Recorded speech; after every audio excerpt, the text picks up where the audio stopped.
नमस्कार। अजय चतुर्वेदी। संविधान को माथे लगाकर लोकतंत्र की दुहाई देकर कोई किस तरह से संविधान के एक एक पन्ने पन्ने को चिंदी चिंदी करने में जुटा हो और लोकतंत्र को पूरी तरह से नेस्तो नाबूद करने के ऊपर जुटा हो, इसकी कल्पना इस भारत देश में ही शायद हो सकती है। न इस अपने देश के स्वाभिमान का कोई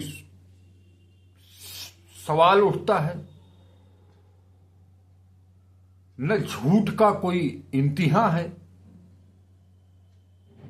और दूसरा कोई अगर कुछ कहे तो यूं झाड़ दिया जाता है कि उनकी बात तो करने लायक ही नहीं है, वो तो सुबह ऊपर से नीचे तक भ्रष्टाचार में डूबे हैं, परिवारवाद में डूबे हैं। लेकिन आज राहुल गांधी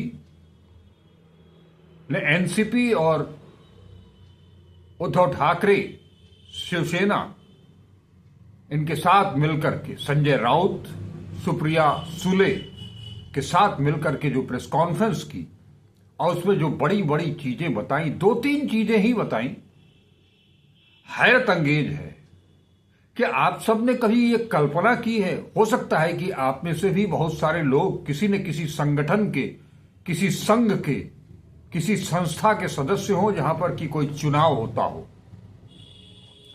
क्या है, आप इसे स्वीकार करते हैं कि जितनी आपके संगठन की, आपके संघ की, आपकी संस्था की सदस्यता ही नहीं है, उससे ज्यादा मतदाता हो जाए? कोई कल्पना भी नहीं कर सकता है। लेकिन ये फरेब हिंदुस्तान में हो रहा है। संविधान और लोकतंत्र को किस तरह से बर्बाद किया जा रहा है, नष्ट किया जा रहा है, खत्म किया जा रहा है, इसका उदाहरण और किसी देश में शायद नहीं मिलेगा। अभी दो दिन से, 5 तारीख से ही पूरे देश में हल्ला मचा हुआ है। पूरा देश एक एक करके वो सारी चीजें बता रहा है, जता रहा है, लेकिन हमारे प्रधानमंत्री को उससे कोई लेना देना नहीं है। विदेश मंत्री लगातार झूठ बोलते चले जा रहे हैं, संसद में भी लोग झूठ बोल रहे हैं, सरकार के मंत्री झूठ बोल रहे हैं। अब इससे ज्यादा और क्या हो सकता है? संसद की गरिमा, देश की गरिमा, लोकतंत्र का विनष्टीकरण, संविधान को खत्म करने की साजिश। जी हां, मैं आप लोगों को बताता हूं, आज राहुल गांधी महाराष्ट्र चुनाव को लेकर के, महाराष्ट्र चुनाव में जो कुछ भी हुआ है उसे लेकर के उन्होंने, इन तीनों लोगों ने प्रेस कॉन्फ्रेंस की। और उस प्रेस कॉन्फ्रेंस में हालांकि ये चीजें राहुल गांधी ने पिछले दिनों राष्ट्रपति के अभिभाषण पर धन्यवाद प्रकाश करते हुए ये बातें कही थी। वो लगातार कांग्रेस पार्टी, शिवसेना, अजीत पवार और शिवसेना, उद्धव ठाकरे और एनसीपी शरद पवार लगातार चुनाव आयोग से केवल लोकसभा और विधानसभा, लोकसभा 2024 और विधानसभा 2025 की मतदाता सूची मांग रहा है, लेकिन उनके पास वो देने के लिए तैयार नहीं है। कह रहे एक बार जो दे दिया सो दे दिया। अरे एक बार दे दिया, दोबारा दे दीजिए, उसमें जाता क्या है? आपका कौन सा पैसा का उसमें खर्चा हो रहा है? आपको परेशानी क्या है? अगर विधान के अंदर देना लिखा हुआ है तो आप दे दीजिए, अगर नहीं लिखा है, परंपरा ही है, तो परंपरा का निर्वहन कर लीजिए। लेकिन नहीं, क्योंकि इसे उन आंकड़ों को छुपाना है। आप इमेजिन कीजिए, 5 साल में 32 लाख कुछ नए मतदाता बनते हैं और 5 महीने में 39 वो आंकड़ा पहुंच जाता है। और तो और हद हो गई है कि भारत सरकार का आंकड़ा बताता है कि महाराष्ट्र में वयस्क नागरिकों की संख्या 9.54 करोड़ और वहां के वोटर है 9.7 करोड़। 70 लाख वोटर कहां से जुड़ गए, कैसे जुड़ गए, कहां से आ गए? यही तो मांगा जा रहा है कि आप मतदाता सूची दे दीजिए, मतदाताओं के कांटेक्ट दे दीजिए, उनकी फोटोग्राफ दे दीजिए, हम अपना काम कर लेंगे। लेकिन नहीं, इसी चीज को तो छुपाना है, क्योंकि चाहे हरियाणा हो चाहे महाराष्ट्र हो, दोनों जगह यह बात सही है कि विपक्ष यानी कि कांग्रेस और महागठबंधन की आंखें थोड़ा देर से खुली, लेकिन उन्होंने पूरा का पूरा पुख्ता सबूत इकट्ठा कर लिया। इसके पहले आप लोगों ने दिल्ली में अरविंद केजरीवाल, आतिशी सिंह, संजय सिंह, इन सब के बयान आपने सुने होंगे किस तरह से वोटर लिस्ट में घालमेल किया जा रहा है। बड़े पैमाने पर वोटर लिस्ट में से नाम काटे जा रहे हैं और जोड़े जा रहे हैं। ऐसा माने चुनाव, किसी का जमीर इतना इस कदर कैसे मर सकता है, इसका उदाहरण अगर कोई है तो वो राजीव कुमार जी है। हद हो गई है।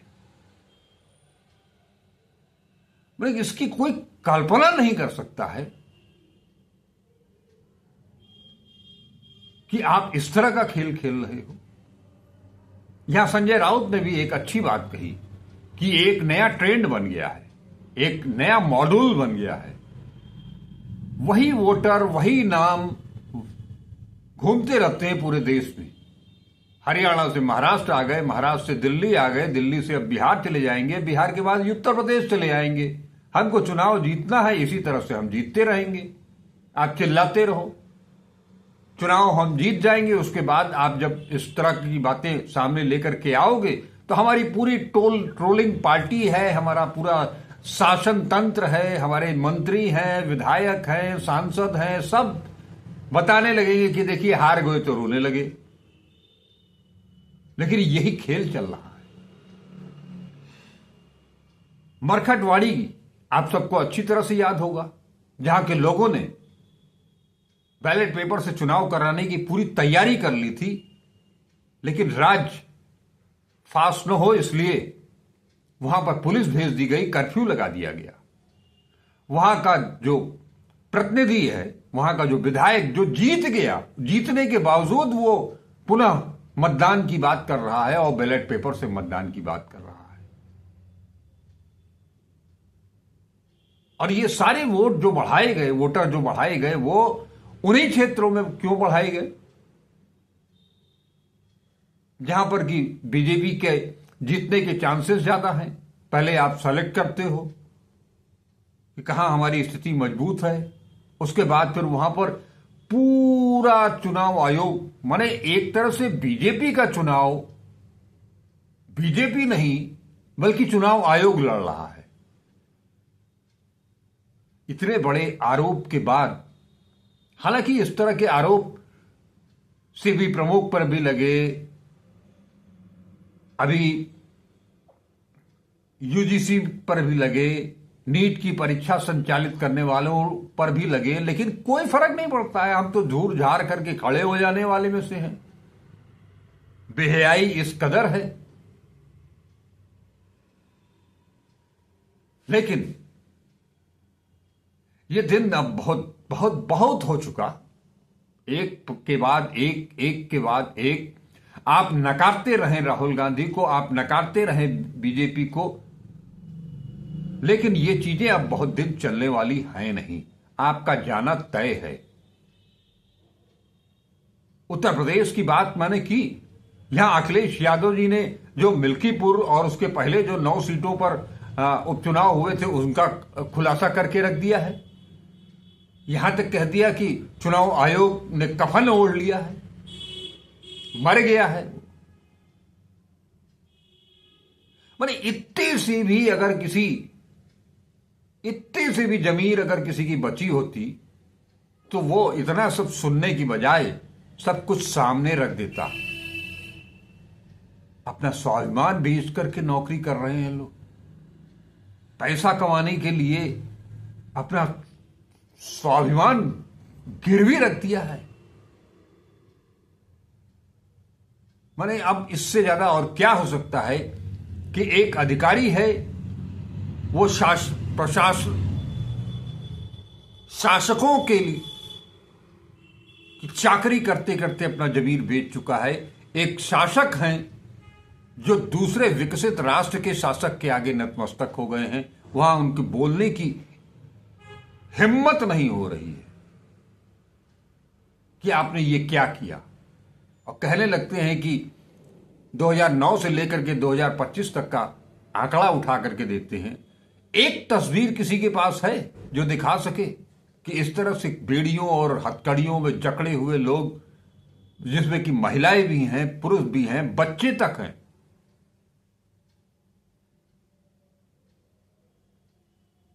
यह है आपने अपने देश के स्वाभिमान को चिंदी चिंदी कर दिया है। बावजूद इसके कोई फर्क नहीं पड़ रहा है, केवल थिथराई पर उतर आए हैं। जो चाहेंगे सो कर देंगे और सब कुछ क्लीन है। माने अमेरिका ने इतनी इस कदर बेइज्जती की कि एक तो हथकड़ी बेड़ी में आपके नागरिकों को भेज दिया, उनका सैन्य जहाज आपके एयरपोर्ट पर उतर गया। आपने लाख छुपाने की कोशिश की कि उसकी फोटो ना आवे, लेकिन वहां से उसका वीडियो भी जारी कर दिया गया। किस मुंह से आप जाने वाले हैं अमेरिका? क्या मुंह दिखाएंगे? लेकिन आपके लिए तो कुछ भी फर्क नहीं पड़ता है। जाकर के गले को पकड़ लेंगे, मिलेंगे नहीं, पकड़ लेंगे जबरदस्ती, और वही फोटो वायरल करवा देंगे। लेकिन वास्तव में दुनिया के किसी देश में भी इस तरह से अपने देश को अपमानित करने का काम कोई शासक नहीं करता होगा। नमस्कार, अजय चतुर्वेदी।